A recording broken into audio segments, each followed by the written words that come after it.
తమిళ హీరోల్లో చాలామందికి తెలుగులో మంచి ఫాలోయింగ్ ఉందని చెప్పొచ్చు. అలాంటి వారిలో ఒకరు శివకార్తికేయన్. రెమో, శక్తి, ప్రిన్స్, వరుణ్ డాక్టర్ లాంటి ఎన్నో చిత్రాలతో తెలుగులో కూడా సూపర్ హిట్ను అందుకున్నారు. శివకార్తికేయన్ మన జాతిరత్నాలు సినిమా డైరెక్టర్ అయిన అనుదీప్తో కూడా ఒక తమిళ్ మూవీ చేసిన సంగతి తెలిసిందే.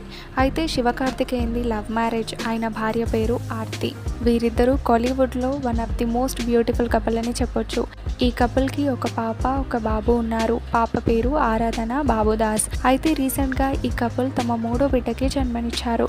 ఇక నిన్న తమ ఫ్యామిలీ అండ్ ఫ్రెండ్స్ సమక్షంలో నామకరణం వేడుకని ఘనంగా నిర్వహించారు. తమ కొడుక్కి పవన్ శివకార్తికేయన్ అని నామకరణం చేశారట. ఆ వేడుకకి సంబంధించిన కొన్ని బ్యూటిఫుల్ మూమెంట్స్ సోషల్ మీడియాలో ప్రస్తుతం వైరల్ అవుతున్నాయి. వాటిని చూసిన వారు అడోరబుల్ ఫ్యామిలీ అంటూ కామెంట్స్ పెడుతున్నారు. ఆ ఫొటోస్ని మీరు చూడొచ్చు. ఈ వీడియో నచ్చితే లైక్ చేసి మరిన్ని లేటెస్ట్ అప్డేట్స్ కోసం మా ఛానల్ని సబ్స్క్రైబ్ చేసి పక్కనే ఉన్న బెల్ ఐకాన్ని క్లిక్ చేయండి.